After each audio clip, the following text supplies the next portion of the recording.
Hello all, this is doctor Ayesha. ఈరోజు నేను మీకు చాలా ఇంట్రెస్టింగ్ డిసీజ్ గురించి చెప్తాను. ఈరోజు ఆర్థోపెడిక్స్ ఓపీలో ఇలాంటి కేసెస్ చాలా వచ్చాయి. ఏంటంటే నీ స్వెల్లింగ్, ఒకవైపు మోకాలు బాగా స్వెల్ అయిపోయి నొప్పితో ఉందంట.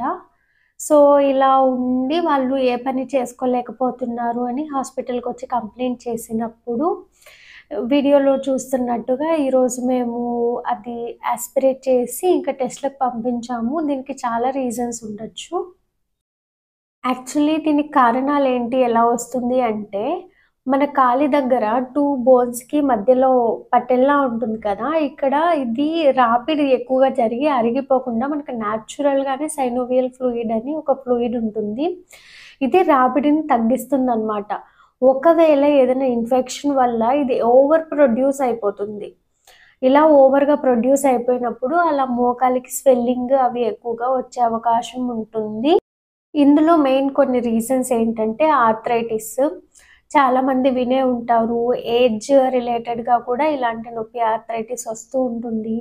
అండ్ ఇన్‌ఫ్లమేషన్ అండ్ ఇన్ఫెక్షన్స్ మన బాడీలో ఎక్కడైనా జరుగుతూ ఉంటాయి. ఇన్ఫెక్షన్ ఎక్కువైపోయినట్టయితే, మోకాలి దగ్గర ఇన్ఫెక్షన్ ఎక్కువైపోయినట్టయితే ఇలాగా సైనోవియల్ ఫ్లూయిడ్ ఎక్కువగా ప్రొడ్యూస్ అయిపోవడం, దీనివల్ల పేషెంట్స్‌కి డైలీ యాక్టివిటీస్ చేసుకోవడం కష్టంగా కూడా ఉంటుంది.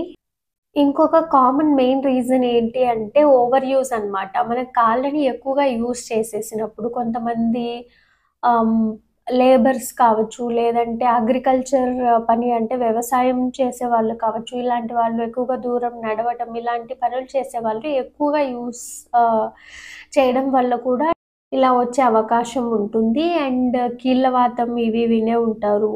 అండ్ మన బాడీలో యూరిక్ యాసిడ్ ఎక్కువైపోవడం వల్ల గౌటీ ఆర్థరైటిస్ వచ్చినప్పుడు కూడా ఇలా మోకాళ్ళు స్వెల్లింగ్ వచ్చే అవకాశం ఉంటుంది. సైనోవైటిస్ రావడానికి ఇంకో మెయిన్ రీజన్ ఏంటి అంటే క్యాన్సర్ అనమాట. క్యాన్సర్ చాలా ప్రతి భాగంలోనూ వస్తూ ఉంటుందని తెలిసే ఉంటుంది కదా! మోకాళ్ళ దగ్గర మనకి సైనోవియల్ ఫ్లూయిడ్ ప్రొడక్షన్ జరిగే సెల్స్ ఉంటాయి కదా! ఇక్కడ క్యాన్సర్ వచ్చినప్పుడు ఇవి ఎక్కువగా నంబర్‌లో ఎక్కువైపోయి అండ్ ఎక్కువగా సైనోవియల్ ఫ్లూయిడ్‌ని ప్రొడ్యూస్ చేస్తాయి. పిగ్మెంటెడ్ విల్లో నోడ్యులార్ సైనోవైటిస్ అని కూడా అంటారు.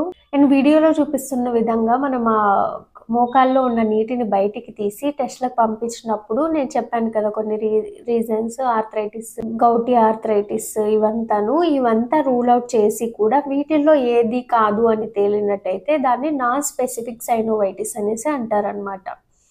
మోస్ట్‌లీ మనకి నాన్ స్పెసిఫిక్ సైనోవైటిస్ తోటే వస్తారు.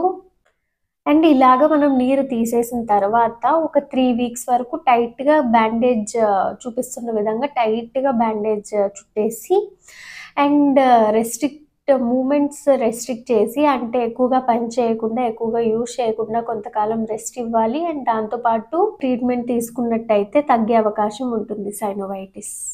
Thanks for watching.